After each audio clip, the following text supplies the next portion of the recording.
Good morning, and welcome to this class on structuralism and functionalism in effective teaching. This class, I'm sure, will be very helpful for you as we reflect on the roles of these two social science theories and the ways they can be applied in your teaching in the classroom. Structuralism is a school of thought that was developed in psychology in the late 19th century, and it seeks to help to understand the ways people think and the ways they think about complex processes for understanding our world, and the ways structures help them in their thinking, and the ways a teacher's understanding of a student's thinking structures can be useful as they teach. Structuralism in psychology and sociology look at the ways people think within psychological and sociological settings. And in sociology, it looks at the ways social structures, such as class and culture, gender, and other different social structures shape the worlds that people view and the ways they view the worlds around them and interact with them. One example of structuralism is the ways in which a person considers a table, scientifically in terms of the shape and functionally in terms of the function of the table. So we might think about the material of the table and its length and height and what we're going to use it for. That is the function of the table in the kitchen or the dining room. What is its function? These are objective scientific approaches that are very useful. And in education, a school and teaching and a lesson have not only material structures such as the building and the desk, non-material structures such as the curricula, the lesson plan, how we're going to begin, the middle and the conclusion of that which we're teaching.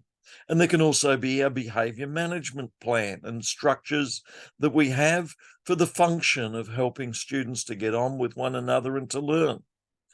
Also equipping students for future jobs, equipping students for a greater understanding of the society around them in order to contribute to society. And so a school and teaching have many functions. Certainly there's preparation for job and work and roles in society, working with authorities, obedience, knowledge of the culture around them, the history of the country, so they can participate in the culture of the country that they're part of, knowledge of language to communicate, knowledge of maths and science for jobs and many roles in society, knowledge of political systems, economic systems. However, just as a table has many other meanings beyond just the structure of the table, so too there can be emotion and feeling associated with the table and its role in the family, and people gather around for lunch or tea, and it might have been passed down for many generations, and it may have certain value as a connection with those who've lived there in the past. And as we sit down for lunch, we might share together. And we could write music and poetry and paint pictures of the table in order to communicate the emotional and social roles of the table that go beyond merely scientific measuring of its various structures. There may also be conflict at the table. People might have different desires, one to use it for homework, another for cooking, another as a bench for doing woodwork on. And so the table may have various social roles, and there may be conflict between the different powerful groups who seek different uses for the table. And a school too, and teaching and subjects like science and language and history, they not only benefit from physical structures and also clear non-physical structures as the curricula and the lesson plan, but there can also be conflicting ideas. There can also be various roles beyond just getting a job. The meaning of life itself can motivate us to explore a subject such as maths or science or history or language. We could write poetry, not just to get a job, but we could write poetry to explore who we are and how we engage with our world, just for the enjoyment of creation. And school and teaching too shouldn't be just about fitting in with certain roles and functions. It should give opportunity for enjoyment and creativity. And so as we begin by looking at this first topic of functions and structures, I want to keep in mind that we're going to go on in future topics to look at the nature of humanities and arts and music and poetry in exploring life much more. And for Christians, the role of prayer and worship, all of this can be involved and be important in a Christian classroom. But let's begin with functionalism, the role of functions and structures in our class. And certainly there's an important role for maths and science and language and English. These help us to not only get a job in the future, but to develop as a person and to fit in with society. Functionalism is the name given to the value of structures and functions within the classroom. And science and maths and English are certainly seen as primary roles and topics for developing the skills that we need in life and society. And by adopting a functionalist perspective, classroom teachers can better understand the context of functions and structures for educators, as they not only benefit students in understanding and fitting in with society as a whole, they also help to align with the many functions of a student and person in society, such as engaging with family, engaging with religious beliefs, engaging with the economic system, engaging with future work, engaging with health and ethics and diet, engaging with exercise, leading on ultimately to many benefits from the subjects that we teach. And so one of the assignment topics you could choose would be functionalism and the benefits of clear structures and clear understanding of the many functions of a education system and the subjects and topics we teach. And you could look at specific functions, and you could list 6 or 8 or 10 of these functions of our education system, and you could explore them in your assignment. So functionalism reminds us that teachers have a vital function to play, and schooling has a vital function to play in many areas of society, including law and politics and transmitting information from one to another and fostering social relationships and cohesion. And a classroom teacher can appreciate and understand these many functions and can encourage students to realize the value of the subjects and topics to the many opportunities they have within society. Functionalism reminds us of the relevance of each of these subjects that we teach for many ways in which we engage in the world around us. It shows the interconnection of subjects. It acknowledges that the many subjects complement one another. So English is not just about the one subject we do, but communication is involved in every subject, every part of life, outside of the classroom and outside of the school. To be able to use language well opens up many, many opportunities in many areas of society and the world around us. Functionalism reminds us of the important roles of socialization and the transmission of culture from one to another, and the role that your classroom plays in reminding students of the various values of their culture and the many other cultures that are represented by students in your class from various backgrounds. Reminds us too of the important role of Christian faith in bringing understanding of ultimate purpose and meaning. And so when students appreciate ultimate meaning that their faith brings to their participation in class, they can be increasingly motivated by understanding that maths and science are not just subjects, but they're part of understanding God's ways for his world. And so maths can also be seen as one of the many languages of God for understanding the ways in which objects can be understood. And so we've got numbers to help us understand God's word, and God's given us the gift of mathematical language to help understand the relationship between different numerical values. And so too with science being a gift of God to have these skills for understanding the natural world around us. So functionalism reminds us of these many values of the different topics that we work with and the way in which they will eventually not only contribute to workforce that we could have opportunities in the future, but also other areas of society, such as knowledge for its own value. It can promote social cohesion as we understand that different functions in society help us to work well with one another, and it can pass down knowledge from one generation to another. It can help us understand that we often have different roles in society. And so learning about management, some might become the leaders and bosses, and others might have other roles, and understanding the ways in which they relate to one another can be useful. And for Christians, we can see some similarity between structures and functions and the ways in which in the Old Testament, in the book of Exodus and Deuteronomy in particular, Moses described the beneficial structures and roles of the temple and the sacrifices and priests, and revealed the benefit of knowing the laws such as the Ten Commandments, and knowing those commandments that bring blessing and commandments that we need to understand, such as not lying and not cheating and not being hurtful one to another. There's blessings when we understand the proper ways to relate to one another.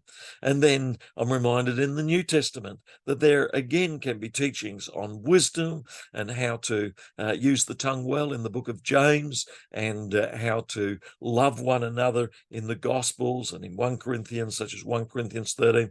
Knowing the different functions that laws of life and scripture and our faith have for us can be very, very useful, and we can have certain values of the week and values of our class that we can pass on to our students. And this reminds us that there are natural laws in the world, such as gravity, and if you're not aware of them and don't understand them, then you can hurt yourself.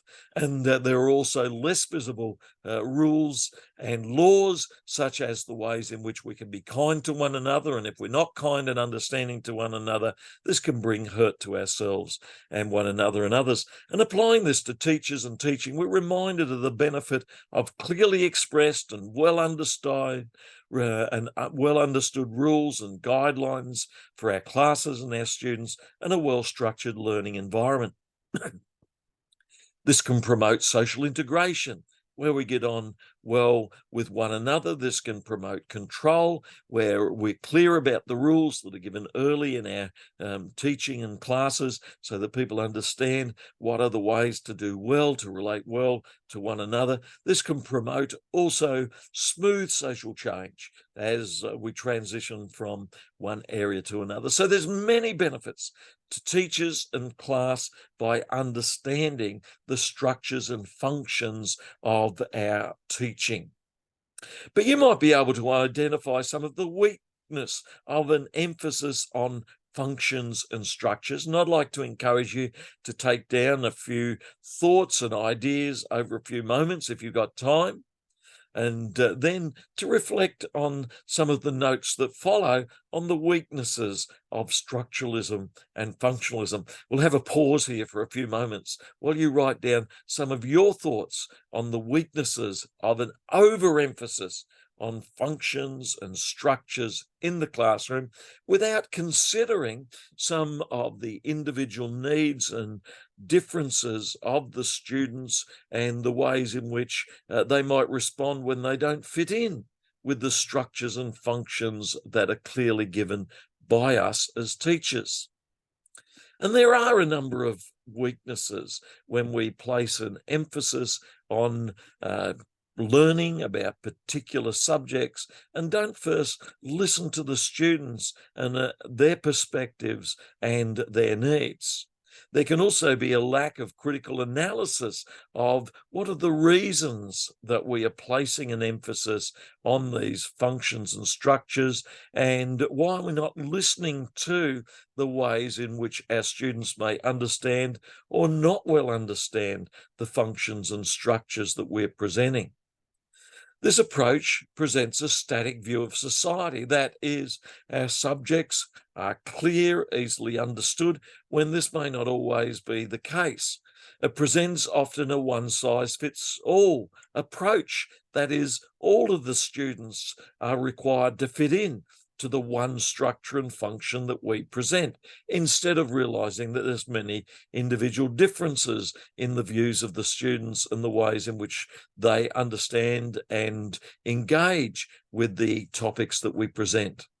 It may also neglect the conflicts and power distancing and competitions that may occur. That is, different cultural groups and different people from different backgrounds may in fact see what is presented in different ways. There can be power dynamics and agendas and political agendas and struggles for control in the material that we deliver. And so if we speak about the settlement of Australia by the first European settlers in the late 1700s, we may ostracize those who view the history of Australia differently. Or if we speak about the success of boys and men, we may push to one side those who see the importance of including women and girls in the discussion. So functionalism and structuralism being emphasized in a class may limit the sense of agency of individuals who wanted to first express, I've got a view, I've got an opinion, I'd like to be involved as an active agent in my own learning, rather than a teacher in school imposing top-down pouring of information into a vessel such as myself as a student. It may neglect emotional roles and how students might come in disinterested, emotionally distant from what is being taught. And so if we first listen to the students, find where they are, and think of building bridges from where they're at towards the clear structures of what we want to teach, we may do better.